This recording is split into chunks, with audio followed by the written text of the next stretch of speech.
Sí, comparecencia pública en este caso en la sede del Congreso de Grande Marlaska después de esas comisiones que no eran públicas y también de remitir los vídeos tanto a la Fiscalía como al Defensor del Pueblo, e insiste Grande Marlaska en la misma idea que viene defendiendo desde que se produjeron los hechos. Todos los muertos, todos los fallecidos estaban en lado marroquí. Además, ha defendido a capa y espada la actuación de la Policía Nacional y especialmente de la Guardia Civil. Ha dicho el ministro que todos los que cuestionen esa actividad de la Guardia Civil lo van a tener a él y al todo el ministerio enfrente.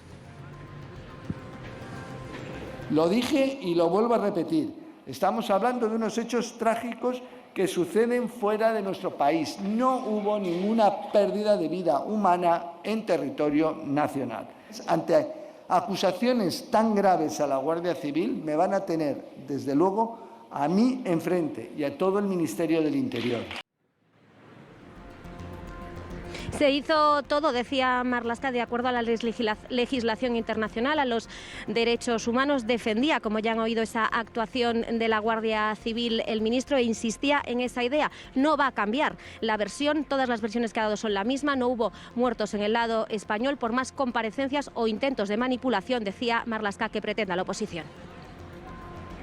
Respetando la normativa internacional de derechos humanos, se cumplió de forma plena con la legalidad. Simple y llanamente la verdad de lo que sucedió, una verdad que no va a cambiar por más comparecencias que realice o por más intentos que se trate de manipular lo que realmente aconteció. Bueno, pues es la segunda vez que Grande Marlaska comparece en el Congreso sobre este asunto, el de la valla de Melilla, la tragedia de la valla de Melilla. El debate continúa a estas horas, pero estas son algunas de las reacciones de la oposición sobre este asunto. Vimos en los vídeos ya los cuerpos amontonados tras la avalancha en territorio español. La mentira en democracia es inaceptable. No viene al Congreso por ser el más transparente. Usted viene obligado, viene a rastras. Había tan solo 120 agentes.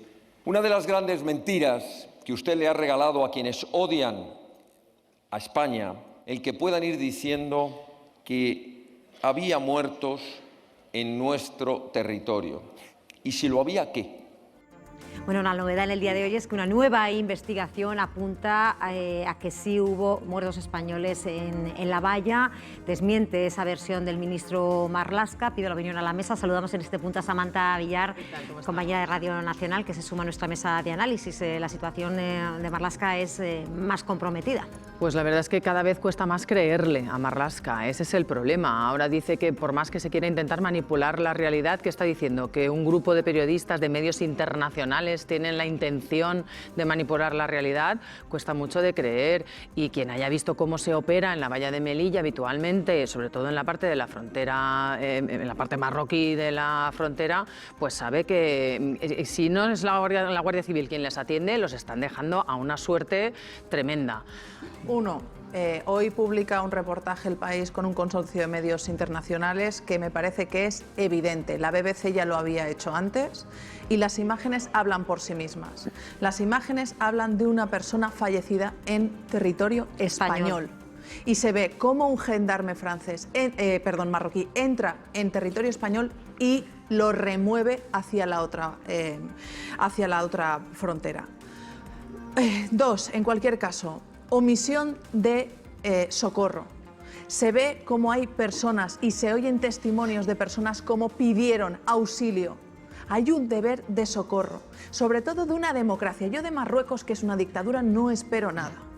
Pero de una democracia sí. No está España para dar lecciones a Italia cuando trata así a personas en su frontera. Por lo tanto, en este gobierno, no en esta legislatura, pero sí en este gobierno, han dimitido personas por muchísimo menos. Y no se puede empezar la legislatura con el Aquarius y acabarlo con Melilla. Que no traslade el ministro el foco del problema a la Guardia Civil y a la Policía Nacional. Porque él fue el que dijo desde el primer momento ningún muerto y lo sigue repitiendo. Entonces, cuando la evidencia demuestre que está mintiendo, ¿qué va a hacer el ministro? Por cierto, yo sí creo que hay que preguntarse por qué, cómo actúan las fuerzas de orden público. Hay que preguntárselo, ¿por qué? Siempre que haya un incidente en el cual haya consecuencias, hay que preguntarse, porque no pasa nada. Eso no es cuestionar a la Guardia Civil ni a la Policía Nacional. Pero él ha dicho, cualquiera que cuestione me pondrá enfrente. Mire usted, el problema es usted. no la Guardia Civil.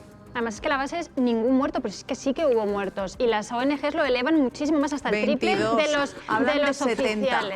oficiales. Con lo cual, estar hablando de una cuestión de frontera, de el muerto murió aquí o murió aquí, no, murieron muchas personas y murieron en unas condiciones que atentan contra los derechos humanos. Y el problema es cuando externalizamos el control de las fronteras a un país o a un régimen, en este caso, que no respeta los derechos humanos, porque al final somos corresponsables. Va a depender del PP, porque en este asunto a Marlaska y al gobierno le han abandonado de los socios habituales y es el PP el que está jugando a esa ambigüedad de tenerle en sus manos. En cualquier caso, yo sí que creo que Marlaska se debe marchar. Puede trasladar un mensaje quizá de cierta debilidad, porque vemos como estas cuestiones de cesar a los ministros también mandan mensajes externos, pero hay una remodelación del gobierno pendiente, hay 2 ministras que salen para ir a las municipales y yo creo que es la mejor opción para que Sánchez haga un retoque que vaya más allá. Bueno, pues en esa tensa sesión de control, el presidente Sánchez ha arremetido contra Santiago Abascal por sus referencias a la memoria histórica y a los socios de Sánchez. María. Sí, tomaba la palabra Santiago Abascal recordando las palabras de esta semana en el homenaje a Almudena Grandes, cuando se cumplía un año de su fallecimiento, en el que el presidente Sánchez decía que pasará a la historia por ser la persona que sacó al dictador Franco del Valle de los Caídos. Decía Abascal con cierta sorna que sí, que pasará a la historia, pero no por sacar, por desenterrar a muertos, sino pactar con los sedicionistas. Le respondía el presidente Sánchez: señor Abascal, no son personas muertas, son dictadores. Usted pasará a la historia, pero no principalmente por desenterrar muertos e impedir su descanso, por muy grave que esto sea. Usted pasará a la historia por haber cedido a todas las pretensiones de comunistas, de separatistas, de malversadores, de sediciosos, por lo tanto, de golpistas. Señor Abascal, se le ve el plumero, no son personas muertas, son dictadores. No me cabía ninguna duda de que usted era el guionista principal del triste papel que su grupo parlamentario ha jugado la semana pasada en esta Cámara. Son insultos machistas a las mujeres de este país, el segundo son insidias a sus adversarios políticos y el tercero es todas las declaraciones que usted profiere para envenenar la convivencia de este país. El tono de ese rifirrafe y esas palabras gruesas a las que hacíamos referencia antes, Antón. Bueno, primero yo creo que a las intervenciones de Santiago Abascal le podemos quitar el volumen porque ya sabemos lo que va a decir y nos ahorramos todos un poco de tiempo y de espacio que podemos dedicar a otras cosas más útiles. Yo voy a hablar solo un momentito, bien del gobierno, solo un momentito.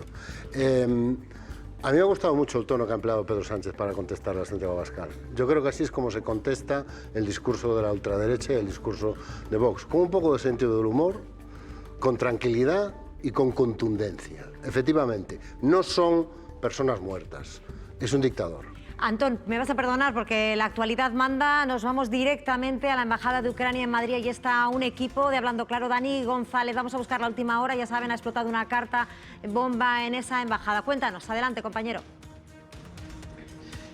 ¿Qué tal, Lourdes? Cuando son las 2:34, esta es la imagen en directo por fuera de la Embajada de Ucrania. Fíjense porque la zona está completamente acordonada, vemos bomberos, vemos a la Policía Nacional y se ha activado el protocolo antiterrorista. Como vemos, también han llegado los guías caninos, vemos ahí la bandera de Ucrania, esa bomba que explotaba, ese paquete bomba que explotaba hace aproximadamente una hora. Se ha blindado toda esta zona, un perímetro de seguridad, como digo. También vemos que nos llama mucho la atención a los bomberos, no nos han dejado acceder a prácticamente ninguna de las calles que rodea esta embajada. Han llegado también los TEDx, los guías caninos y esta es ahora mismo esa imagen. Herido leve esa persona que recibía esa carta y era trasladado a un hospital muy cerca de aquí, a la calle Arturo Soria, a Nuestra Señora de América. Iba por su propio pie y era la propia embajada la que avisaba a la Policía Nacional para que se llegara a la zona. Dime, Dani, Lourdes, te escucho. La Embajada de Ucrania en Madrid está en esa zona, en esa calle, en el distrito de Hortaleza, la zona de la Piovera. Es una zona sobre todo residencial, una zona de muchas embajadas internacionales. Estamos viendo la zona acordonada. Es una zona residencial. También hay colegios por allí cerca. ¿Cuántas unidades policiales hay? Nos decías los TEDx, Policía Nacional. Cuéntanos. Bueno, pues vemos muchas unidades policiales y además hace apenas unos minutos salía una niña, porque como decías, hay un colegio muy cerca, es una zona residencial. Quiero enseñarles una pequeña batida rápido para que vean la calle como es. Está muy cerca de una zona bastante privilegiada aquí en el distrito de Arturo Soria, muy cerca, y como decimos, se ha trasladado hasta aquí. Vemos al fondo los bomberos, la Policía Nacional. No nos podemos acercar más, no podemos enseñarles mucho más, porque la policía nos ha dicho, estos agentes que están aquí, que no nos acerquemos más. El perímetro de seguridad, como ven, es bastante importante y, como digo, ahora mismo la embajada de Ucrania completamente acordonada. Dani, sabemos que el trabajador herido estaba manipulando esa carta, precisamente ha resultado herido leve, tiene un dedo herido, ¿no? Está en el hospital de Nuestra Señora de América de Arturo Soria, ha ido por su propio pie. Sí, ha acudido al hospital por su propio pie, como pueden entender los espectadores en casa y todos. Apenas tenemos todavía datos de lo que ha ocurrido. La poca información que tenemos es la que hemos ido contando durante el programa. Ocurría todo alrededor de a la 1 de la tarde, era cuando avisaban directamente desde aquí, desde esta embajada. Y la imagen que tenemos es esta, insisto, Lourdes. De momento, poca información de lo importante, que esa persona que recibía esa carta ya está en el hospital, ha ido por su propio pie y está herido leve. Es lo que podemos saber a esta hora de la tarde, pero como puedes comprender, todo alrededor está completamente perimetrado, y algo muy importante también, que se ha activado el protocolo antiterrorista. Dani, activado el protocolo antiterrorista a nivel 4, explícanos qué significa ese protocolo. Y una pregunta más, bueno, ya sé que te estoy aquí asaltando a preguntas y hay poquísima información, pero ¿sabemos dónde está el embajador? No sabemos, no hemos tenido todavía oportunidad de saber dónde se encuentra el embajador de Ucrania. Como te digo, hemos llegado hasta aquí y de momento lo único que te podemos comentar es lo que están viendo nuestros espectadores, ese grupo de bomberos que está justo debajo de la bandera de Ucrania en esta rotonda. También vemos al otro lado de la rotonda más Policía Nacional, más agentes. Como digo, prácticamente las 4 entradas que tiene esta embajada están completamente perimetradas. No sé si pueden ver por aquí, ven por aquí, Mario, a ver si podemos enseñar también el coche de bomberos que está justo ahí detrás de los agentes de la Policía Nacional. Evidentemente, Lourdes, como decías al principio, estamos en una zona residencial y hay muchísimo miedo también, porque es algo que evidentemente no se esperaba absolutamente nadie, y el susto en el cuerpo también para los vecinos de la zona. Dani González, te dejamos que trabajes, que recabes más información y enseguida volvemos contigo. Y nos vamos ya a redacción, porque Lorelei Esteban ha hablado con la embajada, ¿no es así? Sí, justo ahora acabamos de hacer esa llamada a la embajada y nos han dicho literalmente que directrices de la policía y directamente el embajador que no hagan declaraciones por el momento, que hay que esperar un poquito. Esas son palabras textuales para saber de dónde proviene. Están intentando investigar y analizar las causas de esta explosión. Compañera, bueno, pues seguimos recopilando a cuentagotas información. Lo que nos quedamos es con la imagen que nos ofrecía nuestro compañero Dani González, desplazado rápidamente hasta el lugar, hasta ese punto del distrito de Hortaleza en Madrid, en la zona de la Piovera, una zona de muchas embajadas internacionales, prácticamente tomada por los furgones policiales, por técnicos de los TEDx. Hay 5 niveles de riesgo de seguridad en España. El cuarto es nivel alto. El quinto es muy alto. Está activado desde hace casi un par de años y no se ha rebajado. Y tengo que decir que se ha puesto especialmente de actualidad ahora mismo de cara a la Navidad. Es decir, que de cara a la Navidad, por el temor a que haya gente que intente reventar las ferias navideñas o las concentraciones de personas, se ha activado un poquito más que antes. Le están viendo imagen en directo de esa zona, de la zona de la Embajada de Ucrania en Madrid, ahora mismo acordonada tras ese suceso que les estamos contando en directo, la explosión de una carta bomba en esa embajada. Uno de los operarios, de los empleados de esa embajada, está herido leve, tiene una herida en un dedo, se ha desplazado por su propio pie al hospital. Bueno, esa era la buena noticia. La buena noticia es que se ha ido por su propio pie y a partir de ahora muchísima cautela. Es decir, yo creo que todas las especulaciones que ahora podamos lanzar van en detrimento, 1, de la investigación y 2, de la veracidad, porque ya sabemos que todos los bulos, ¿no?, que luego se expanden, aunque sean bien intencionados, ¿no?, por plantear hipótesis, luego empiezan a correr y no hay quien los pare. Y por que nadie pierda una excelente oportunidad para quedarse callado. Efectivamente. Yo creo que es lo que hay que reclamar. Entonces, en estos momentos vamos a esperar. La policía ya está trabajando. En España tenemos unos cuerpos y fuerzas de seguridad del Estado que, aunque antes hemos hablado de lo que pasó en Melilla con la muerte de 23 personas, en materia antiterrorista son pioneros, lamentablemente por la experiencia que tenemos en este país, y vamos a dejar que trabajen con tranquilidad. Bueno, pues sin perder de vista esa imagen de la zona de La Piovera, en el distrito de Hortaleza, embajada de Ucrania en Madrid, donde se ha recibido una carta bomba que ha explotado y ha herido a un trabajador. Sin perder de vista esa noticia a esta hora de la tarde, pues seguimos repasando lo que ha dado de sí esa bronca sesión de control al Gobierno en el Congreso de los Diputados, y desde luego uno de los momentos más llamativos era cuando decía esto la ministra de Igualdad, Irene Montero. Nos lo va a contar María. Adelante, María. Sí, bronca desde luego es el adjetivo que se puede dar a esta sesión de control al Gobierno. Tomaba la palabra Irene Montero después de que le preguntasen a la ministra de Igualdad por esas sentencias, por esa rebaja de penas en la ley de solo sí es sí, e insistía la ministra, esta ley lo que pone es a la víctima en el centro. Ha ido enumerando todas las cosas que cambian y que mejoran gracias a esta ley, y luego ha hecho referencia a una serie de campañas publicitarias de las consejerías de igualdad de algunos gobiernos gobernados por el PP, de algunas comunidades autónomas como Madrid o Galicia, y terminaba la ministra, y ahí se produce la gran bronca del Congreso, diciendo que el PP con estas campañas lo que fomentan es la cultura de la violación. Vamos a verlo. Esto es lo que hace el Gobierno y esto es lo que hace la mayoría feminista de esta Cámara para proteger a las víctimas. ¿Y qué hacen ustedes? Una campaña en Galicia que dice no debería pasar, pero pasa. Culpar a las víctimas, responsabilizar a las víctimas de las agresiones que sufren. Ustedes promueven la cultura de la violación que pone en cuestión la credibilidad de las víctimas. Promueve la cultura de la violación, decía Irene Montero, dirigiéndose al PP. Es la declaración más polémica de la mañana. Elogiaba Antón hace un momento el tono de la respuesta del presidente del Gobierno a Vox. No es el caso. Es decir, que el tono que debemos mantener en el Parlamento no es este. No puedes acusar tú a una fuerza política y a sus votantes, por cierto, de estar promoviendo la cultura de la violación. Pero sí puedes acusar al Gobierno de poner a violadores en la calle. Es que es un hecho. Eso sí, ¿no? Es que es un hecho. Y la campaña de la Junta no es un hecho también. La salida de gente a la campaña de la Junta se la ha inventado Irene Montero. La campaña de no debería suceder, pero sucede, se la ha inventado Irene Montero. La campaña es desafortunadísima y deberían retirarla y rectificar, pero yo sí que creo que el Congreso se está convirtiendo en un foro en el que quien la dice más gorda al final es el que ocupa los titulares. ¿Cómo frenamos esta escalada?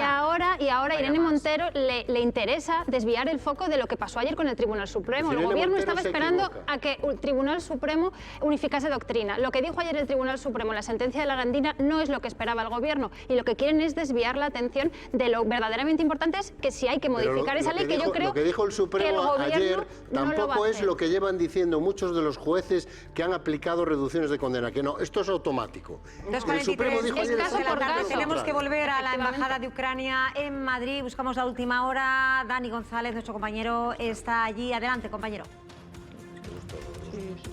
¿Qué tal, Lourdes? De nuevo, pues lo que les puedo adelantar es que en apenas minutos, es lo que nos han dicho, van a dar declaraciones por parte de la Embajada. Estamos expectantes para saber lo que ha pasado. Vamos a recapitular un poco porque alrededor de la 1:20 de esta misma tarde, hace apenas una hora y algo, recibía un aviso de una explosión de un sobre y se producía una deflagración cuando lo tenía en la mano. Y la persona lo cogió y fue trasladada, bueno, fue por su propio pie a un hospital muy cerca de aquí, al Hospital Nuestra Señora de América, en la calle Arturo Soria. Como están viendo, está completamente acordonada esta zona, se ha activado el protocolo antiterrorista, un perímetro de seguridad, como ven, han llegado por aquí los TEDx, están viendo ahora en pantalla 2 coches de bomberos, hay otro más allí, hay un grupo de bomberos también justo en la rotonda debajo de la bandera ucraniana, varios agentes de la Policía Nacional. Estaremos muy pendientes porque, como digo, nos han comunicado que van a dar declaraciones la embajada ucraniana. Así que en cualquier momento les pido paso, Lourdes. Bien, pues en cuestión de minutos, gracias Dani por esa información de última hora. Desde la Embajada de Ucrania en Madrid van a ofrecer información sobre ese hecho, esa explosión de una carta bomba en ese edificio, en esa Embajada de Ucrania en Madrid, que ha herido leve a un trabajador. Eso es lo que les podemos contar a esta hora de la tarde. Investigación abierta. En pocos minutos conoceremos la declaración oficial de la Embajada de Ucrania en Madrid. Hay un factor de riesgo nuevo que son las redes sociales. Cuando pasan cosas de este estilo, las redes sociales estallan en informaciones de todo tipo. Y ya se ocurrió eso en el atentado de las Ramblas y en Bataclan, en París, donde la gente empezó a decir cosas que eran mentira. Hay gente que está... Sí, la desinformación. Hay un control en tal calle, hay una operación en tal sitio, y la gente empieza a decir cosas y empieza a producirse una alarma. Bueno, pero aquí, ¿qué servicio público? Vamos a esperar a esas declaraciones de quienes tienen la información, cautela y sobre todo dejar trabajar a los profesionales que lo están haciendo y sin entorpecer esa acción. Pero sí que hay incógnitas llamativas, o sea, cómo a la Embajada de Ucrania se le cuela una carta bomba en este contexto. Debe ser uno de los puntos más calientes del planeta después de Ucrania misma. ¿Qué ha pasado en el control de seguridad? Y luego es verdad que es una cosa muy extraña, porque al final es verdad que los hechos no provocan una gran herida.